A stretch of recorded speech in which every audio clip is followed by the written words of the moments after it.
le duc de Savoie. En direct des Alpes.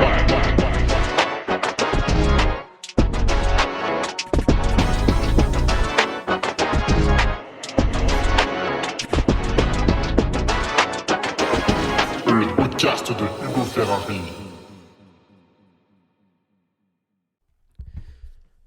Allez, bonjour à toutes et tous. On se retrouve pour un nouveau podcast qui évidemment sera largement supérieur à tous les autres, mais vous le savez déjà, non je déconne.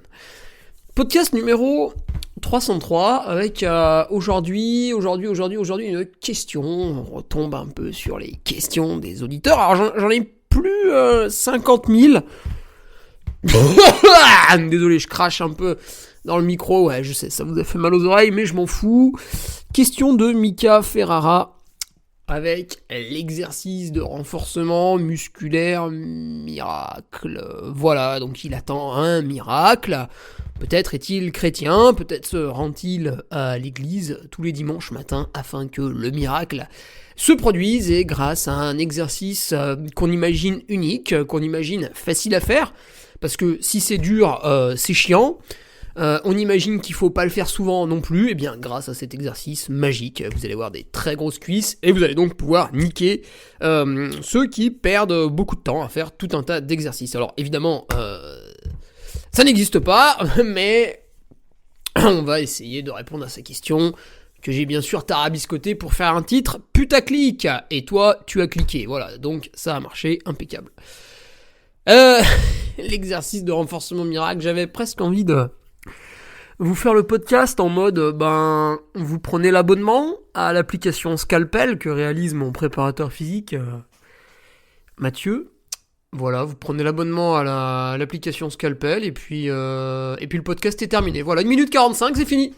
Allez, salut.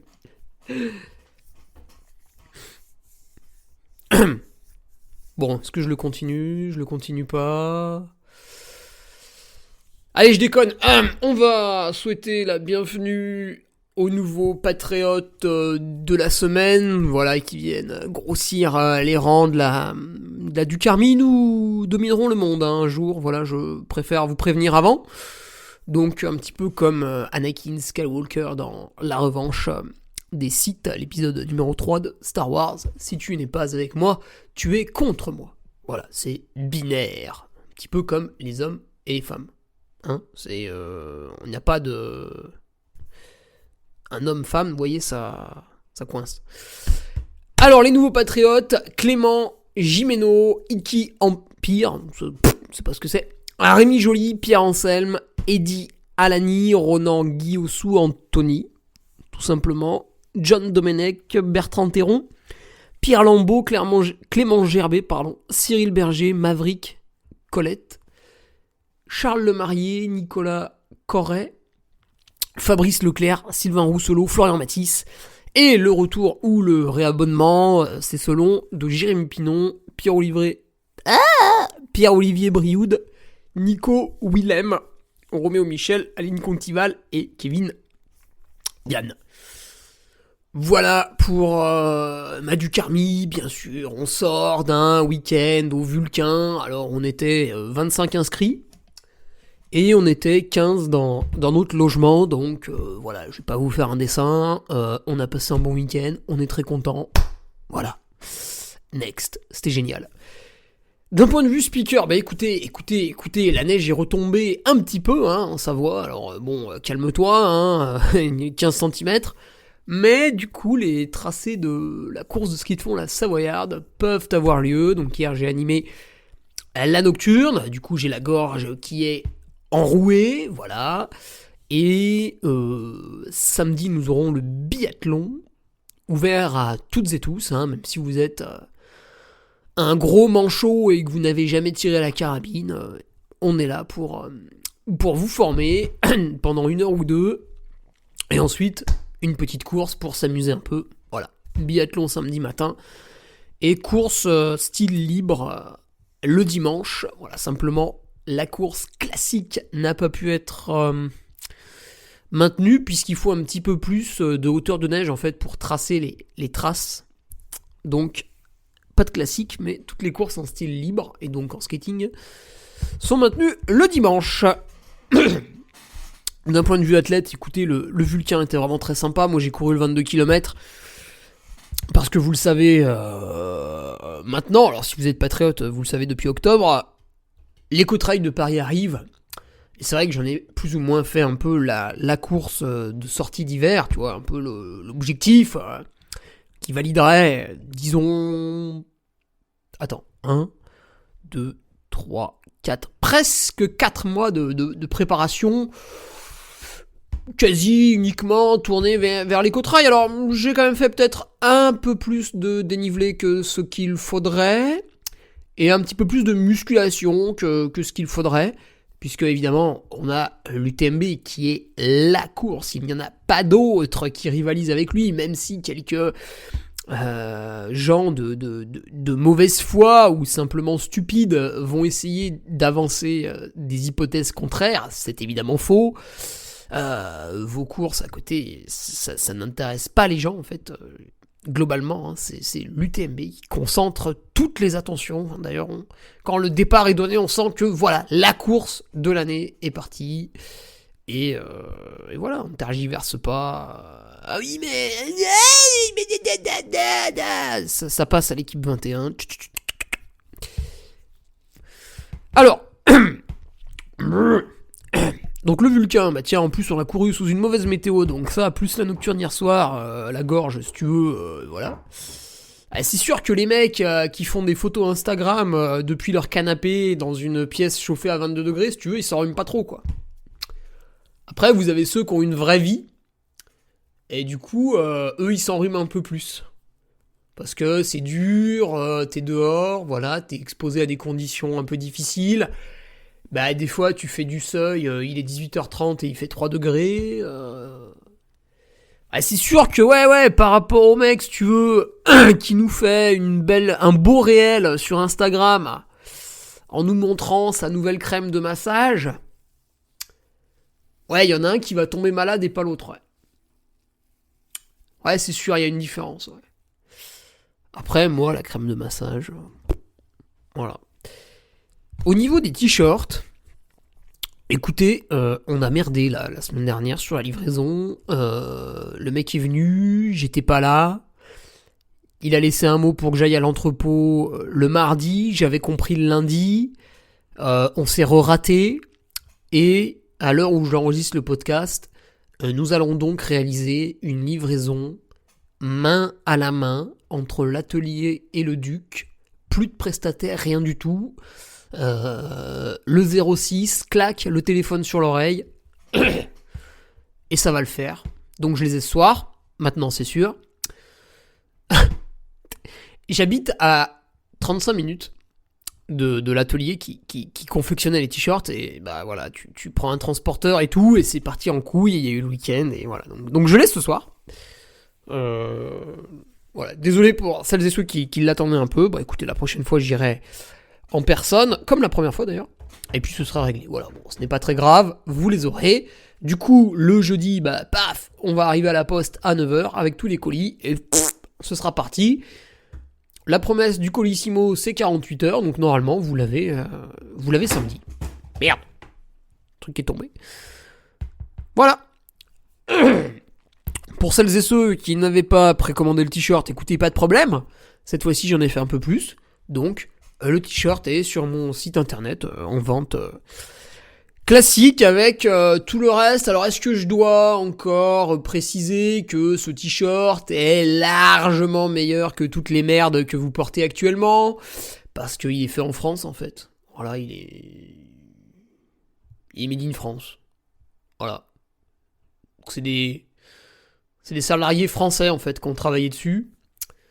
Et pas des salariés qui parlent mandarin et qu'on me paye un peu moins cher, avec des colis, tu sais, qui viennent en avion. Puis après, tu fais des textes écolos sur Instagram, avec tes colis en avion, là. Ça, c'est bien, ça. C'est un bilan carbone que tu n'es pas obligé d'imputer au tien, donc c'est toujours intéressant pour avoir un discours de salope, de faux cul, pardon, excusez-moi pour le gros mot.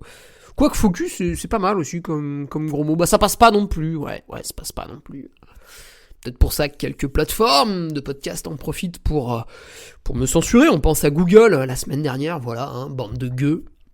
Et je vous emmerde, Google, pour une raison très simple, parce qu'en fait je projette mon podcast sur tout un tas de plateformes. Je peux également le projeter sur Patreon, qui est un site privé, au cas où tout le monde a décidé de me censurer. J'ai le mail d'absolument tous les patriotes, donc maintenant c'est fini, je vous baise, quoi qu'il arrive. Voilà, vous avez perdu. D'un point de vue actualité, alors c'est là où l'introduction va peut-être partir un peu en live et devenir violente. On va commencer avec une actualité relativement douce et agréable, qui est la campagne Ulule de ma compagne pour réaliser le jeu de cartes Les Dessous du Trail. Et là, écoutez, on va réussir cette campagne de financement en fait qui sert à réaliser les coûts de fabrication des jeux.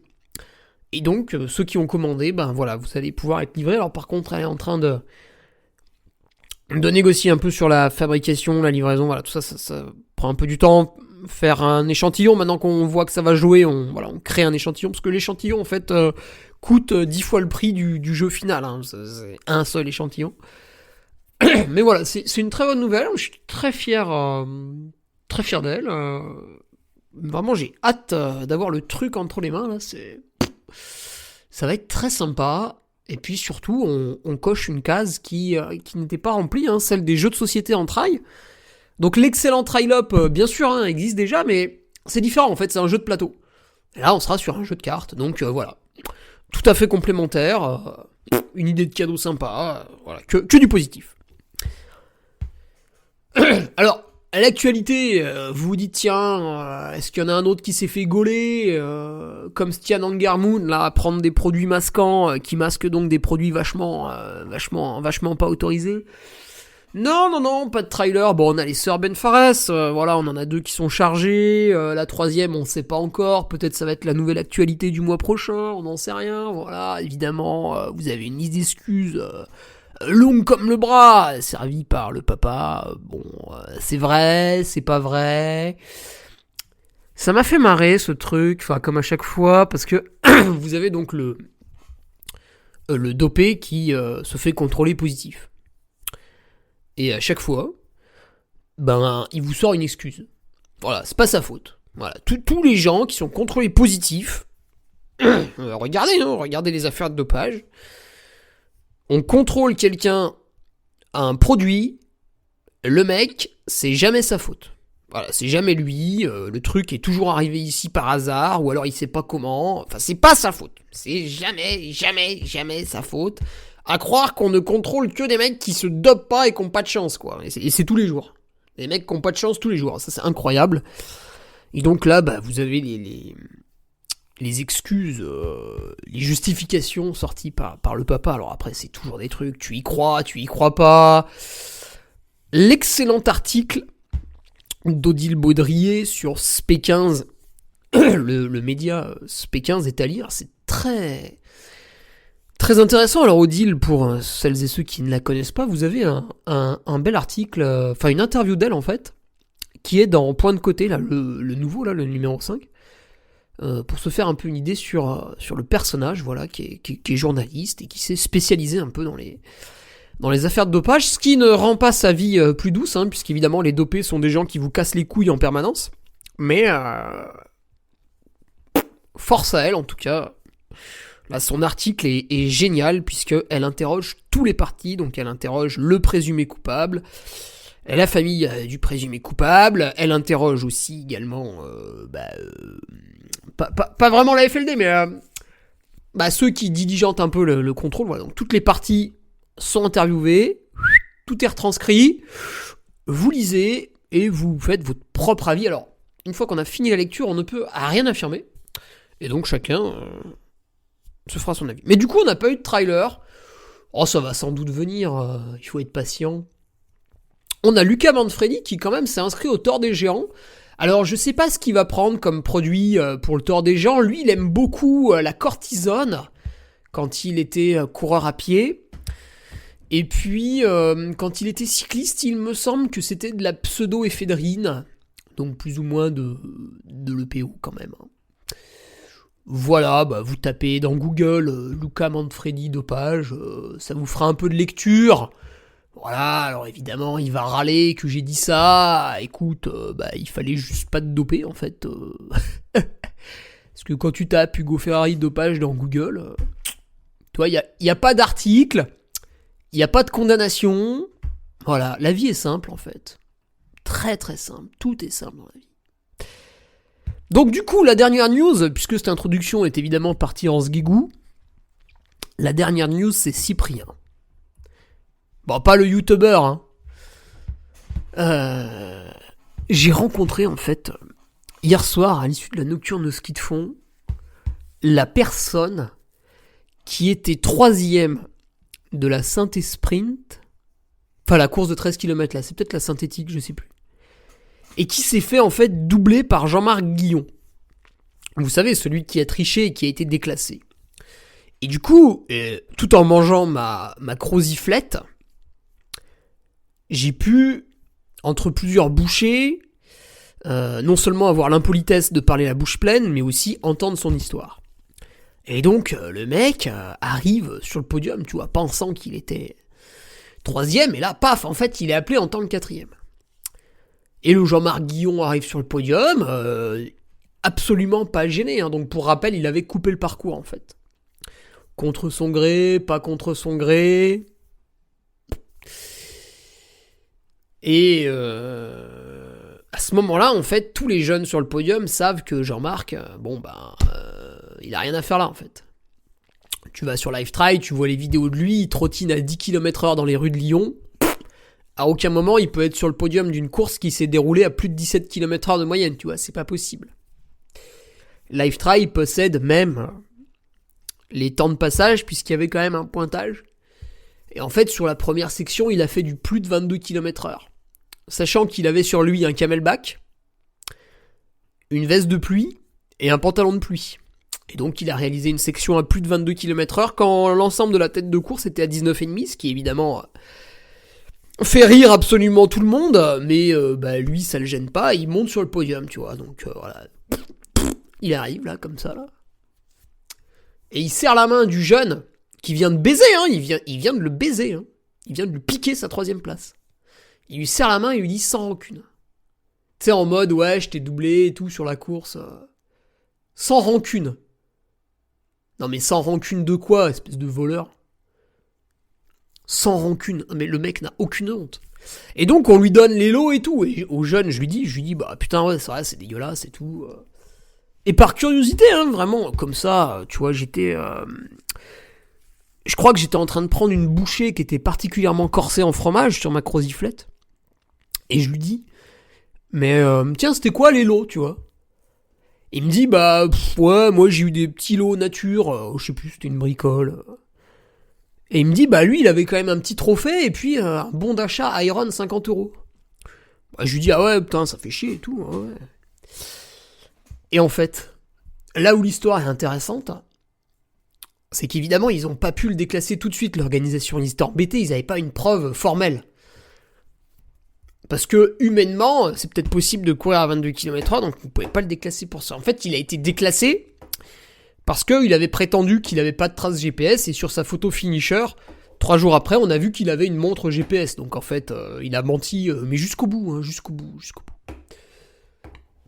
Il a recouru, d'ailleurs, au trail des coursières, au trail hivernal des coursières. Donc vous aviez dans le peloton un tricheur notoire. Et moi, j'ai envie de dire un voleur aussi, parce que ce petit bon d'achat Iron 50 €, Jean-Marc Guillon, 56 ans, résident dans la ville de Brignais. C'est quelqu'un qui a plus ou moins réussi dans la vie. Vous voyez, 56 ans, voilà, le crédit de votre maison est payé, d'autant plus si elle est à Brignais, c'est qu'elle est plutôt belle. Vous faites partie forcément de la classe moyenne, voire même on pourrait supposer un petit peu au-dessus. Vous n'avez pas besoin de bon d'achat de 50 € à Iron, surtout quand vous ne l'avez pas mérité. Et en face, vous avez Cyprien qui a 19 ans, qui est étudiant, qui ne possède aucun contrat avec aucune marque malgré qu'il soit plutôt fort. Tu vois, il fait le 8e temps junior sur semi-marathon, Mais voilà, il est jeune, il débute un peu dans la discipline. S'il est bon, bah voilà, il sera peut-être sponsorisé plus tard, on n'en sait rien. Mais en attendant, vous avez quelqu'un qui est étudiant, qui paye ses chaussures, qui paye son matériel, c'est sans doute pas facile, etc. Et du coup, bah, un petit bon d'achat Iron 50 € aurait été le bienvenu. Vous faites 3ème de la course, vous méritez votre bon d'achat de 50 €, et bah en fait, vous avez un vieux de 56 ans qui vous l'a baisé, quoi. Il vous l'a volé, tout simplement, puisqu'il n'a pas respecté les règles, qui étaient de faire le parcours dans son intégralité. Hein, voilà, il a fait 10 bornes à la place de 13. Voilà, donc c'est un vol. Et évidemment, il ne l'a pas rendu. Je dis à Cyprien, mais en fait, le mec, il aurait pu t'envoyer un petit courrier. Salut mec, écoute, je suis désolé. Effectivement, il y a eu... Tu vois, au lieu d'avouer la faute, il aurait pu dire, il y a eu une erreur. J'ai eu ça...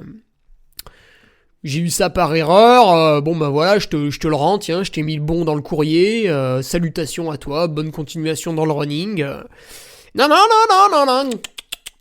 Non, le mec garde le bon d'achat. Voilà, bah écoute, voilà. Amuse-toi bien sur tes prochaines courses. Jean-Marc Guillon, voilà, qui était présent au trail hivernal des coursières. Alors, qu'est-ce qu'il a fait au trail hivernal des coursières ? Je pense qu'il a pas triché, parce qu'il a fini assez loin, ce qui finalement reflète son niveau sportif, que chacun pourra juger, hein, d'ailleurs. Alors attendez, on met Jean-Marc. Ouais, c'est le problème d'Internet, hein, c'est que... Alors il est peut-être pas d'une génération Internet, du coup il se rend pas compte, mais voilà, on peut cliquer sur son profil. Et effectivement, trail hivernal des coursières, 4h38 pour faire 32 km et 1100 mètres de dénivelé, avec un index à 417. Ouais. C'est plus dur quand on fait le parcours dans son intégralité, c'est sûr. Ouais. Ah, je sais pas, il y a peut-être pas moyen de couper aux coursières. Bref, bon. Voilà, donc écoutez, c'est dommage. Petit jeune qui se fait voler comme ça, une récompense méritée. Et puis en plus, le trophée, bah Cyprien, il aurait pas craché dessus, parce que, vous savez, quand vous démarrez un peu un sport, et que vous faites un podium, ça a beau ne pas être le podium le plus prestigieux de l'année, bah vos premiers trophées, ça fait toujours plaisir, quoi. Et là, non seulement il n'a pas le bon d'achat, mais en plus il n'a pas le trophée. Voilà, donc merci Jean-Marc. T'as volé un minot qui a moins de 20 ans, alors que t'es quelqu'un d'établi dans la vie. Bon bah écoute, je te félicite, t'as coché toutes les cases pour les réformes gouvernementales que je proposerai en 2027 quand je serai élu à la présidentielle. Voilà, puis pour celles et ceux qui n'ont aucune idée de quoi je parle, je suis grand fan de Léo Dagan dans Kaamelott pour sa gestion des problèmes, sa résolution des problèmes. Alors, on y va pour le petit podcast, maintenant qu'on a passé un peu de pommade à Alibaba et les 40 voleurs, là, même s'il était tout seul, avec notre question de Mika Ferrara. Alors, c'est parti. Alors, la question va-t-elle être vite répondue ? On va voir ça. Alors, la vraie question n'était pas l'exercice de renforcement miracle pour réussir sa vie, bien évidemment, j'ai surenchéri.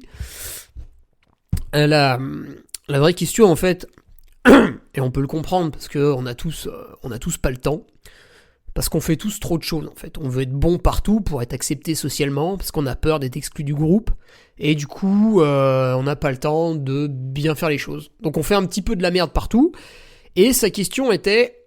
Quels seraient, selon toi, les exercices de musculation, donc, à privilégier absolument ? Alors, il y avait plusieurs questions, enfin, il y avait tout un mail un peu bien foutu, hein, bien sûr. Donc, on va détailler un peu point par point. Alors, les exercices à privilégier absolument, on pourrait en faire une liste. Je l'ai d'ailleurs déjà faite, on y reviendra tout à l'heure. Mais j'aime pas cette manière de penser... Puisque cela voudrait dire qu'en fait, tu fais tel exercice, tu le fais, et puis bah même si t'apportes pas de bénéfice, vu qu'on t'a dit que c'était le meilleur, bah tu le fais bêtement, tu continues, tu t'entêtes. Et du coup, en essayant de négocier, à faire qu'un seul truc, bah tu te retrouves à perdre ton temps, finalement. Donc il n'y a pas vraiment d'exercice à privilégier absolument. Ça va dépendre de toi, en fait. Parce que est-ce que tu as un point fort plutôt sur les cuisses, plutôt sur la chaîne postérieure, comme les ischio-jambiers? Est-ce que c'est les fessiers qui font défaut chez toi? Tu vois, ça, c'est déjà plusieurs questions qui vont t'orienter sur les exercices. Et peut-être qu'il y a 2 exercices importants, mais peut-être qu'il y en a un des 2 que tu vas devoir privilégier en fonction de tes points forts, points faibles en fait. Par exemple, quand je me suis cassé la rotule, donc après j'ai fait toute une rééducation chez le kiné, et tu fais de la machine isocinétique pour remuscler très très vite la jambe cassée. Et puis à la fin, on a fait des comparaisons d'une jambe à l'autre, les 2 jambes en même temps, etc. etc. Et ce qu'il est ressorti, une fois que j'étais réparé et que je recourais, ce qu'il était ressorti, c'est qu'en fait, 60% de ma force était produit par mes ischio-jambiers et 40% par mes quadriceps. Donc l'arrière était plus fort que l'avant. Effectivement, quand on regarde mes ischio-jambiers dans la glace, ils sont particulièrement énormes. Je me souviens à Valence, donc j'étais avec un copain qui faisait du bodybuilding, et on était allé faire une randonnée ensemble, et il était tombé raide dingue de mes ischio-jambiers en fait. Les cuisses ne l'impressionnaient pas tant que ça, mais les ischio-jambiers, vraiment la folie quoi. Bon après on était tous les 2 hétérosexuels, donc l'histoire s'arrête ici, mais voilà. D'ailleurs je lui passe le bonjour à Rémi.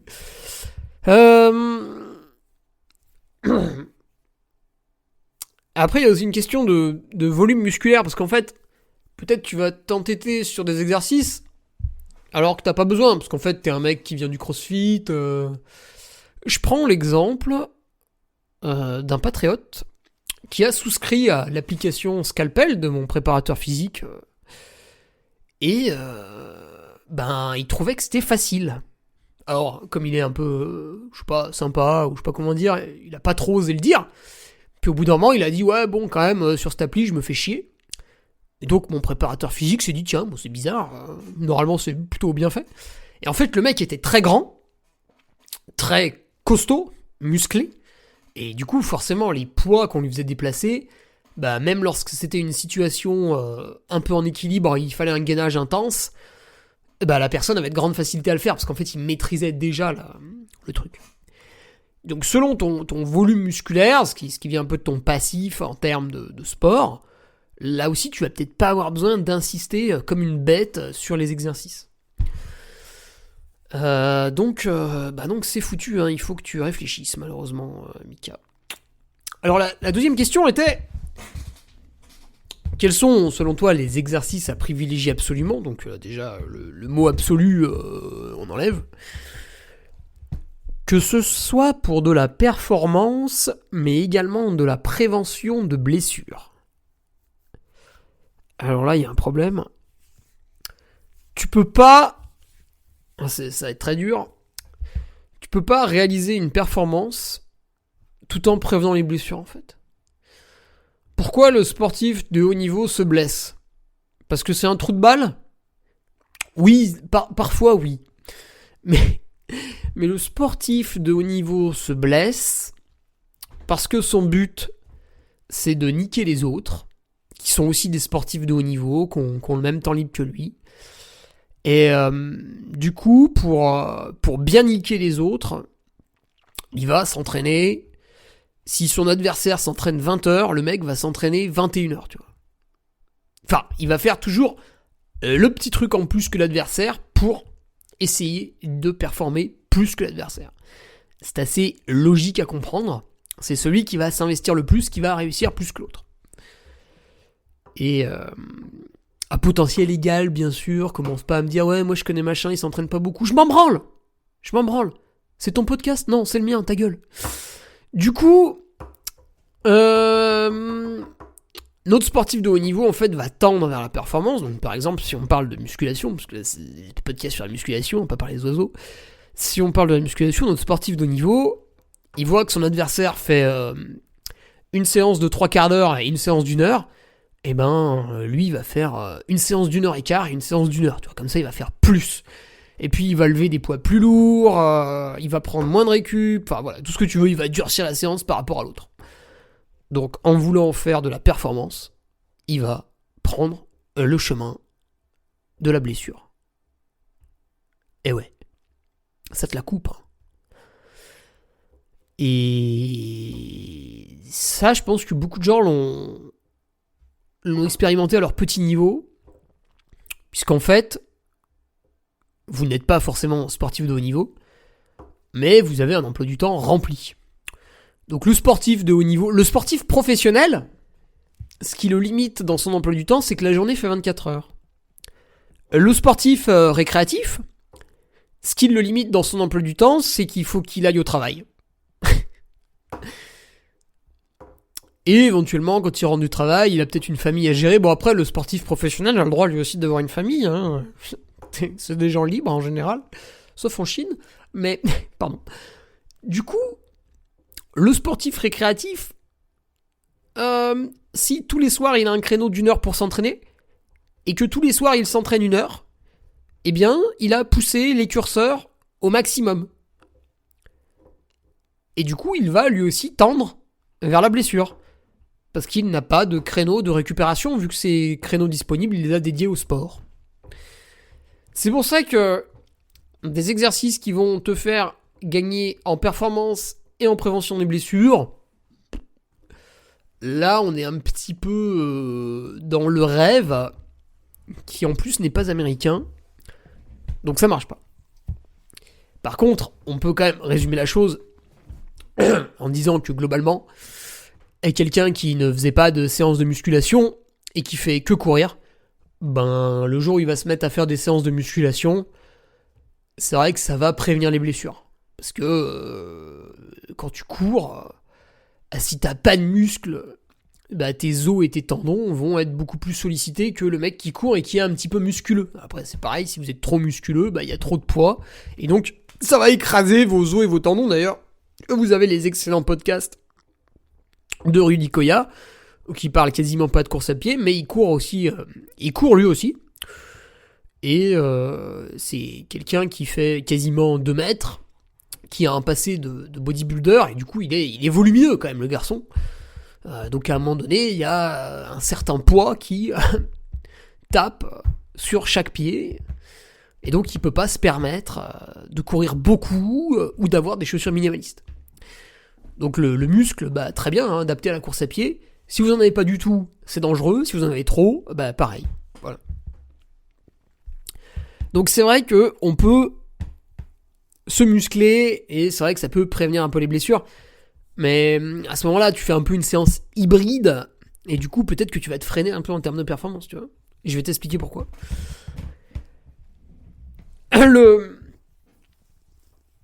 La prévention, donc la prévention des blessures, ça prend du temps. Ah oui, parce qu'on prévient pas les blessures comme ça en se réveillant le matin et en se demandant s'il fait beau. On prévient les blessures en faisant des échauffements avant de faire sa séance de sport. Alors tu demandes aux gens, ils font tous des échauffements avant leur séance de sport, parce que les gens adorent mentir quand on leur pose des questions. Et ils adorent s'inventer une vie. Alors qu'en fait, globalement, ce sont tous des paresseux, des feignants qui veulent la récompense tout de suite. Et en général, ils chaussent leurs chaussures et ils partent courir à 15 km/h. Ils ne font pas de mobilité articulaire, ils ne mobilisent pas leur tissu via quelques automassages rapides avant, donc tout ce que conseille par exemple Christophe Cario. Voilà, ils chaussent les chaussures et ils partent courir.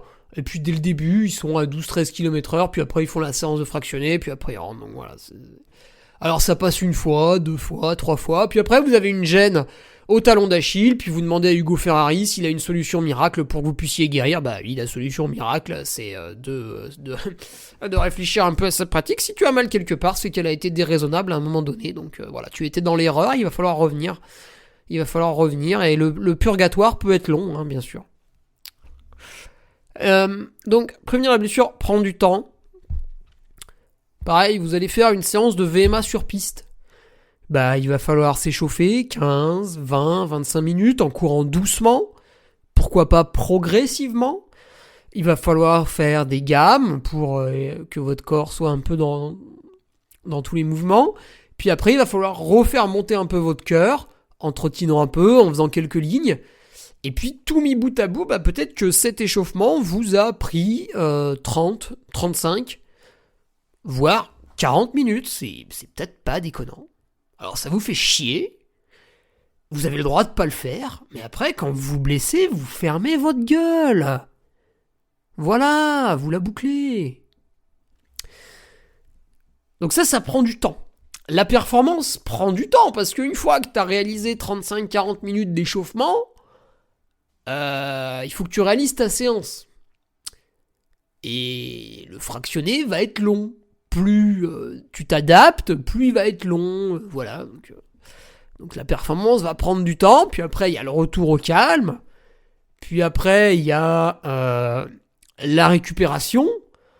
Ouais, parce que on dit toujours je pense à la récup, je soigne la récup. En fait, vous faites ce que font la plupart des guignols qui travaillent là un peu dans... Enfin les Français là, vous balancez des mots en fait, qui n'ont aucun sens, qui ne veulent rien dire.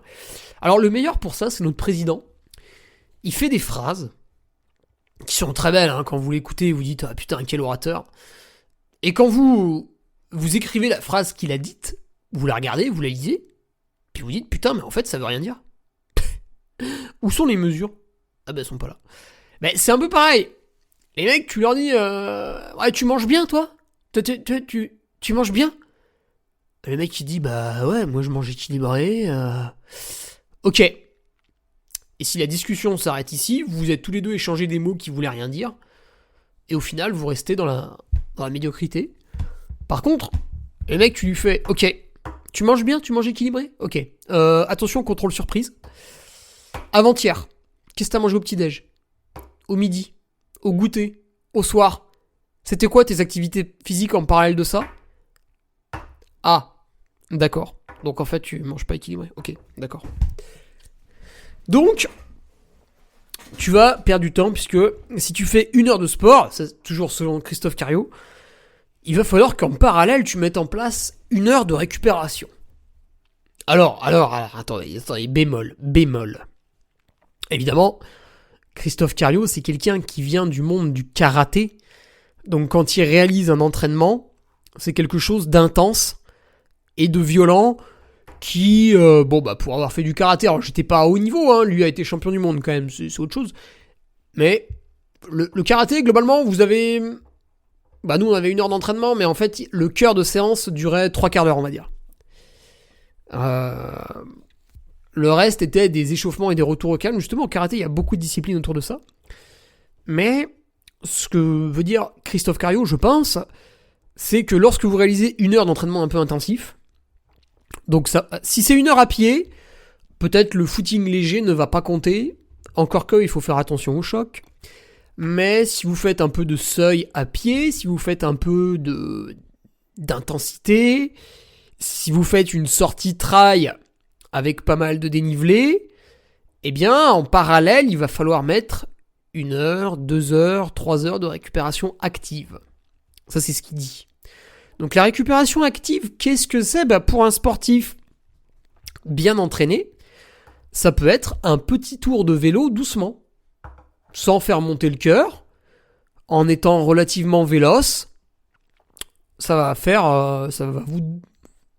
faire un peu de drainage, je sais pas quoi là. Bon, vos muscles vont être contents, les toxines vont s'en aller plus vite, etc. De la récupération, ça peut bien sûr être des automassages que vous vous infligez le soir devant la télé. Des étirements, alors dynamiques, statiques, plus ou moins longs, voilà, ça dépend un peu de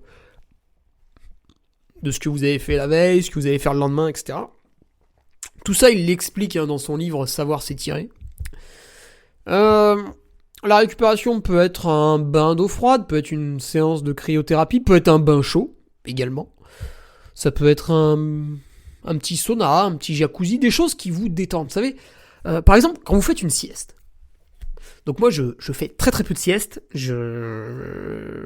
chaque fois que j'essaie, ça ne fonctionne pas. Mais parfois, dans de rares cas, j'arrive, donc je reste allongé, je suis allongé sur mon lit, il se passe rien, et à un moment donné, donc les seules fois où je réussis, c'est qu'à un moment donné, j'ai l'impression d'être absorbé par le matelas, d'être absorbé par le vortex, et d'un coup, paf, je me réveille. Et en fait, j'ai réellement dormi peut-être 30 secondes, tu vois. Mais il y a eu cette phase d'endormissement, et tu le sens, d'un coup, le corps a relâché, tu vois. D'un coup, pouf, t'es devenu tout mou. Et puis après, je sais pas pourquoi, systématiquement, je me réveille, je ne dors pas plusieurs minutes. Mais c'est un petit peu pareil.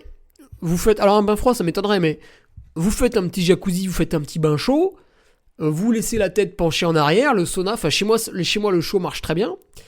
Et vous vous endormez un peu, vous vous laissez aller, et d'un coup, putain, tu sais, d'un coup, vous relevez comme ça.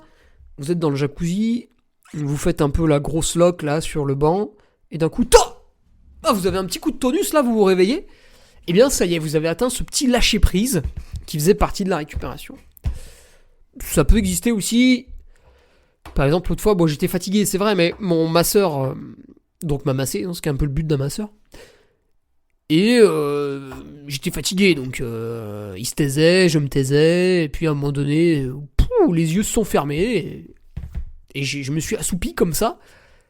Et pareil, donc en fait pendant une demi-heure j'étais vaseux, et d'un coup, hop, les yeux se ferment, je m'assoupis, et bam, direct après, je me réveille avec un peu de tonus. Bon voilà, j'avais atteint ce petit lâcher prise. Et donc ça, c'est des choses qui font partie de la récupération. Et selon Christophe Cario, si vous faites le mardi soir VMA, il faut que en rentrant vous ayez un temps calme pour vous faire couler un bain chaud, vous automasser devant la télévision. Alors peut-être si vous êtes entraîné fort tout de suite, c'est peut-être certains n'aiment pas. Utiliser des bottes de pressothérapie, moi j'en ai eu pour mon anniversaire des 30 ans. Ça fait donc 2 ans que je les utilise, ça fonctionne toujours très bien, c'est assez agréable. Voilà, donc en parallèle d'une heure de sport, vous avez une heure de récupération. C'est pour ça que, Mika, pour répondre un peu à ta question, un exercice qui va allier performance et prévention de blessures, malheureusement, tu crois un peu au Père Noël, là. Alors, dernière phrase, je sais que tu as parlé de renfo, mais pas forcément des exercices à prioriser. Alors, c'est là où on va citer les exercices à prioriser que j'ai déjà cités, en fait. Donc, Mika, désolé de te stigmatiser et de te montrer du doigt un petit peu comme ça, mais en fait, je l'ai déjà dit. Je l'ai déjà dit. Alors, c'est vrai que j'ai dit beaucoup de choses, puisque les podcasts ont démarré en janvier 2018. Ils sont évidemment, bien sûr, tous disponibles sur la plateforme qui m'a accompagné depuis mes débuts, qui est SoundCloud, qui est la plateforme qui ne m'a jamais censuré et qui propose les podcasts toujours dans la seconde à laquelle je les publie. Sachez que Google m'a censuré la semaine dernière, voilà, par exemple Google Podcast. Deezer, Spotify, des fois il y a un peu de latence pour publier. Apple aussi, voilà, je sais pas pourquoi. Soit parce qu'elle est mal faite, soit parce qu'il y a des gens qui écoutent votre truc avant de le publier, je sais pas. Je sais pas. Mais sur SoundCloud, c'est directement disponible. Donc voilà, bref, tout ça pour dire que avant l'épisode 140, vous ne trouverez rien d'autre ailleurs que sur SoundCloud, puisque c'est uniquement après que je me suis mis à utiliser les autres plateformes. Et donc j'avais parlé de muscu, de renfort. Alors c'est facile, en fait c'est facile. La base est facile, mais après il faut faire tout ce que je viens de te dire, c'est-à-dire l'adapter à tout un chacun. Il faut faire... il y a des exos, il y en a 3 ou 4. Voilà, il y en a 3 ou 4, c'est tout. Donc il y a des squats, il y a des fentes, il y a des montées de banc, alors on peut discuter, c'est peut-être un peu complémentaire avec les fentes. Et si vous pratiquez la kettlebell, il y a l'exo magique des swings. Avec ces exos, vous avez une excellente base. Maintenant, le problème, il est de se rappeler de ce que j'ai dit au début, c'est la personnalisation du bordel. Parce que quand je vous dis que les squats sont un exercice, c'est un exercice capital pour se muscler, ça je crois que depuis les années 60, tout le monde l'a compris. Donc 60 ans plus tard, on va pas réinventer l'eau chaude. Le squat, tu peux le faire de différentes façons. Tu peux te mettre une barre sur le dos, descendre. D'ailleurs, tu peux descendre à différents degrés, à 90.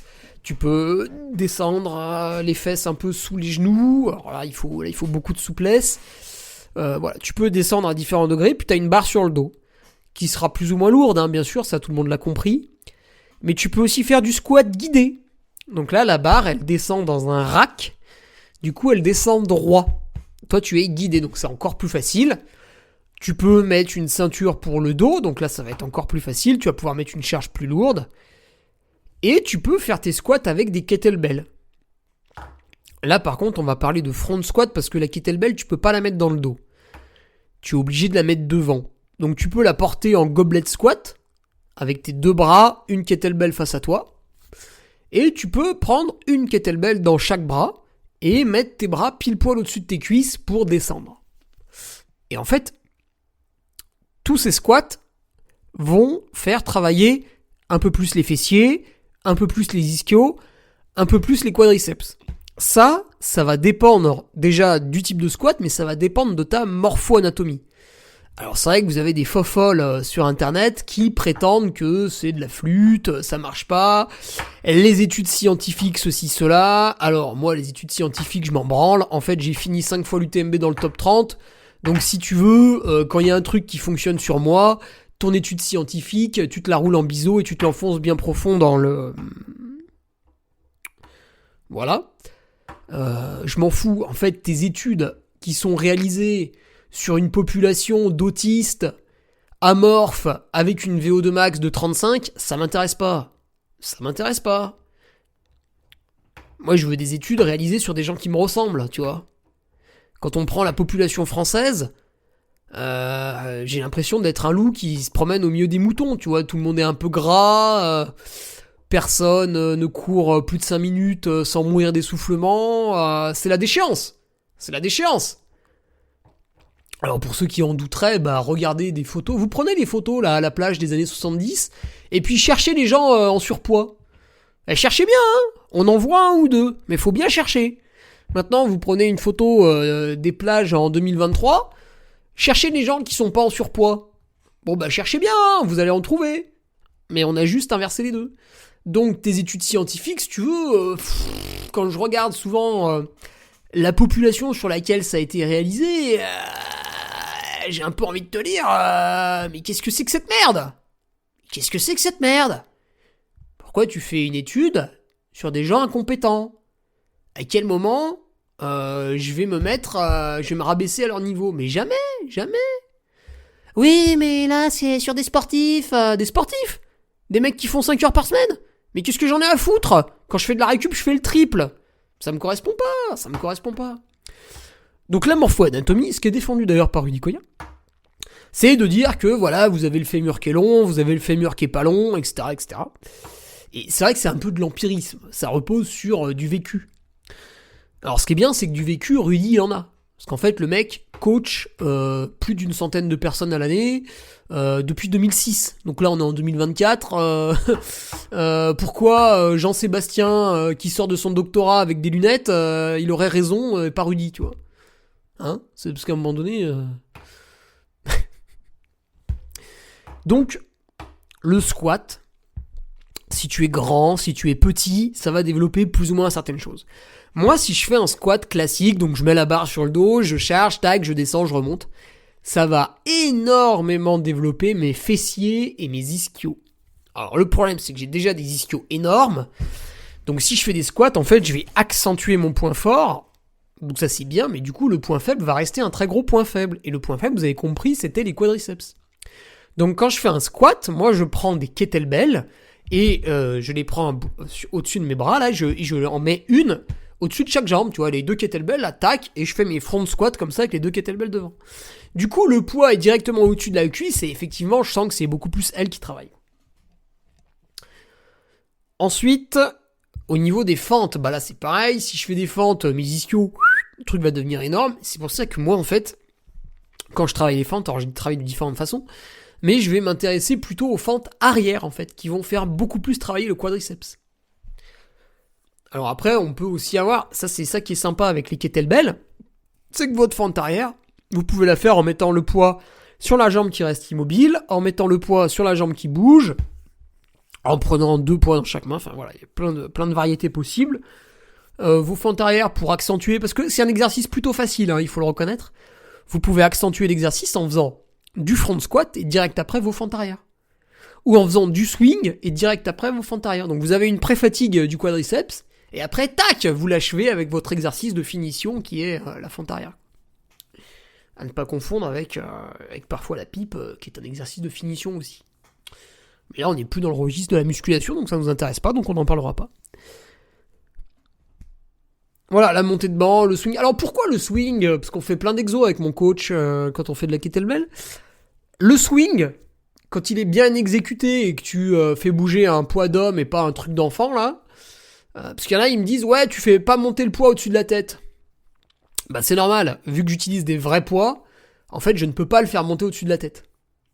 Après, si toi, tu utilises des poids de bébé, oui, effectivement, tu peux le faire monter au-dessus de la tête, tu peux le lancer en l'air, tu peux le récupérer avec l'autre main, tu peux te le mettre dans le cul, tu peux faire plein de trucs, tu vois. Mais quand tu utilises un vrai poids, donc l'autre fois je faisais des swings avec une boule qui faisait 36 kilos, bah là en fait tu l'emmènes pas au-dessus de la tête. Parce que le truc c'est 2/3 de mon poids, non, j'emmène pas au-dessus de la tête, non. Et ça tu le comprends que quand tu fais les choses. Donc ceux qui comprennent pas, c'est parce que vous faites des exos de muscu de tarlouse. Je suis désolé de vous annoncer ça. Voilà, ça va peut-être pas vous plaire, mais c'est comme ça. Et du coup, ce swing, en fait, donc tu te baisses, la boule, elle passe sous toi, elle va un peu derrière, elle revient. Tout ce mouvement se fait en te mettant un peu accroupi. Donc là, les muscles travaillent, hein, les cuisses pour se baisser, les fessiers, les ischios. Tu te relèves en lançant la boule devant toi, et là, les cuisses, les quadriceps te permettent de te relever, donc quand il y a une boule de 36 kg qui arrive lancée, je peux te dire que ça fait mal, et clac, tu verrouilles la position, une fois que t'es debout, et là, en fait, d'un coup, tu bloques comme ça les abdos, donc tu bloques ta respiration, tu verrouilles, et là t'as un gainage qui est dynamique, pendant 2 secondes isométrique, et après redynamique. Donc l'exercice des swings, au-delà de développer l'arrière-train, les cuisses, et ben vous avez un gainage qui est exceptionnel, et du coup ça fait un peu 2 en 1. Voilà, donc peut-être là, Mika, parce qu'évidemment t'as raison, il y a des exercices à privilégier, peut-être là, le swing, c'est quand même pas mal. Et après, le squat, les fentes, mais ça, encore une fois, il faut que tu vois par rapport à toi. Alors, pour finir... Putain, je voulais faire un podcast court, on en est à 52 minutes, là. Quelle serait également la routine parfaite de mobilité à introduire chaque jour ? Bon, là... Facile. Là, je l'ai déjà dit. Christophe Cario, tu achètes le livre Savoir s'étirer. Dedans, il parle de posture, donc lui, il en identifie 2, plus une 3e un peu rare. Et suivant ta posture, en fait, il te donne des exercices de mobilité à réaliser. Si tu as des douleurs, peut-être liées à ta posture, les exercices de mobilité, tu peux les faire le matin, tu peux les faire le midi, tu peux les faire le soir, le plus possible. Si t'as pas de douleur, tu les fais une fois par jour pour entretenir un peu, parce que le problème de ta posture, c'est qu'elle évolue dans le temps, et si tu fais rien, elle va évoluer négativement. Tu sais, c'est comme les petits vieux, au fur et à mesure de leur vie, en fait, ils se sont recourbés, enfin, ceux qui travaillaient au champ, tout ça. Remarque, ça marche aussi avec l'homme moderne, qui travaille sur le bureau, parce que tu sais, t'as les épaules en avant, là, un peu basses, et du coup, t'as d'autres problèmes. Mais bon, moi, je préfère prendre les exemples des petits vieux qui bossent au champ. En fait, ils sont, à force de se baisser, tu sais, pour bêcher, pour ramasser les légumes, pour arroser, pour faucher, pour faire ce que tu veux. Ils ont le dos qui se tasse comme ça, à force de porter des trucs ultra lourds, complètement débiles, ils se tassent, et voilà, la posture évolue comme ça. Et du coup, ce qui serait bien, mais effectivement, quand en 1955 t'es dans les champs, t'as pas le livre de Christophe Cario et t'as pas les élastiques pour faire tes exercices, mais voilà, ce qui est bien, c'est tous les jours de faire une petite routine, effectivement, de mobilité, de correction de posture. Donc j'ai un élastique, tac, je prends la position, je maintiens, je relâche. Ça prend 10 minutes. Voilà, donc dans le livre, Christophe Cario en propose, il n'y a rien d'autre à ajouter, c'est le boss. Avant de courir, tu peux aussi faire de la mobilité. Alors si tu vas dans un club d'athlètes, en fait, tout le monde en fait naturellement. Il y a un peu de gamme, hein, bien sûr, mais si tu regardes bien, à des moments, les mecs ne font pas des gammes, donc pas de montée de genoux, pas des talons fesses, trucs comme ça, mais ils sont face à un mur, ils font bouger un peu leurs jambes. Souvent, voilà, ils enlèvent une, ils la mettent sur le côté, et ça, en fait, c'est de la mobilité de hanche. Et bah là, tu achètes le livre Courir mieux de Christophe Cario, hein, voilà, hop, 2e livre. Et dedans, tu as toutes les routines de mobilité avant d'aller courir. Donc il y a plusieurs exercices, tu les essayes, tu prends ceux qui sont le mieux pour toi, et puis voilà. Et puis attention aussi du truc de la routine, c'est que il va falloir la faire évoluer. En fait, si tu fais tous les jours la même chose, donc évidemment au début c'est ce qu'il faut faire, mais au bout d'1 an ou 2, faut peut-être changer les trucs, tu vois. Après, parce que tu auras progressé aussi. Là, par exemple, moi je travaille aussi avec CAP Prévention, K-A-P Prévention, qui sont 2 kinés du sport, qui m'ont fait avec Nolio, en fait, ils proposent des programmes pour faire de la mobilité, faire de la musculation, des trucs comme ça. Alors, qu'est-ce qu'ils me font faire CAP Prévention depuis mai 2023 ? J'ai des exercices liés à ma maladie de lait de rose, qui fait que j'ai une boule sous le pied gauche. Alors, ça peut arriver sur les mains, ça peut arriver sur l'autre pied, hein, bien sûr, mais là, pour l'instant, il y a une boule sous le pied gauche. Et à cause de ça, j'ai une raideur du pied gauche, donc j'ai des exercices liés à ça. En termes de musculation, ils me font des exercices de pied et de cheville, des trucs relativement précis. Donc par exemple, avec le pied, tu vas attraper un stylo avec le gros orteil, tu vois, des conneries comme ça. Mais de manière quantifiée, parce que sinon ça te fait chier et tu les fais jamais. Et puis dernièrement, en fait, je me suis pris en janvier une enceinte de musique dans le dos. Elle m'est tombée dans le dos. Et ça m'a tapé entre les côtes, là, ça m'a fait très très mal. Et du coup, j'avais d'abord du mal à respirer. Alors, je suis allé chez l'ostéo et tout, mais bon, mine de rien, après, la douleur mettait longtemps à passer. Donc, je sais pas, il y a un muscle qui a été un peu niqué, tu vois. Et du coup, je fais de la mobilité thoracique. Bon, là, ça va mieux, je vais arrêter. Mais, tu vois, les choses évoluent, en fait, suivant tes situations personnelles. Et ça, je le fais, tu vas me dire, mais tu le fais à quel rythme ? Eh ben, c'est là le problème, c'est que le rythme évolue lui aussi. Putain, mais tout évolue, en fait, tout évolue en permanence, quoi, c'est incroyable.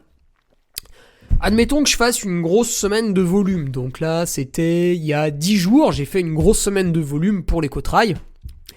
Et à ce moment-là, j'ai fait qu'une seule séance de musculation, pieds, chevilles, thoracique, machin truc. Une semaine plus ou moins normale, j'arrive à faire 2 séances. Et une semaine de repos, par exemple, après l'éco-trail, je vais avoir une semaine de repos. Et là, je vais peut-être faire 3 séances, tu vois, je vais vachement insister. Tu vois, je fais varier le truc un peu comme ça. Voilà, donc finalement, en résumé, un problème égale une solution. Le problème, c'est qu'on n'a pas tous les mêmes problèmes. Du coup, on n'a pas tous les mêmes solutions, mais encore une fois, hop, tu prends dans la main la palette, là. T'as la palette, t'as plusieurs couleurs, et tu choisis celle qu'il te faut pour dessiner ce que t'es en train de dessiner, quoi. Voilà. Bon, je vais vous laisser là-dessus, sur cette belle métaphore. Je pense que c'est absolument exceptionnel. Je vous l'ai faite en freestyle, en plus. C'est gratuit, c'est comme ça. Allez hop. Je m'arrête ici. On se retrouve vendredi sur Patreon pour un nouvel article. Je vous ai tous mis en PLS vendredi dernier tellement l'article était exceptionnel. Ce vendredi, on retombe dans des choses un peu plus normales. Je peux pas vous faire une dinguerie par semaine, mais interview très sympa, très punchy, j'ai beaucoup aimé. Ouais, voilà. Donc à vendredi, mes chers patriotes. Sinon, je salue bien évidemment l'ensemble des gueux qui m'écoutent, puisque comme tout bon souverain, il faut aussi soigner ses gueux. Et je vous dis à la semaine prochaine, amis patriotes, amis gueux, à mercredi prochain. Salut! Tu viens d'écouter le podcast du Duc de Savoie. Si tu souhaites approfondir avec de pertinents articles d'éminents spécialistes, rejoins le Patreon. Tu feras ainsi partie en tant que fidèle patriote de la très prestigieuse Duke Army. Si l'humour est ton leitmotiv et que tu n'as peur de rien, viens sur l'Instagram. Si tu veux espionner le Duc, car tu es vil et sournois, son Strava est également à ta disposition. Enfin, si tu es vieux, presque sénile et ou débute dans les réseaux sociaux, contente-toi de suivre sa divine page Facebook, les liens sont dans la description. Que Dieu te garde et à la semaine prochaine.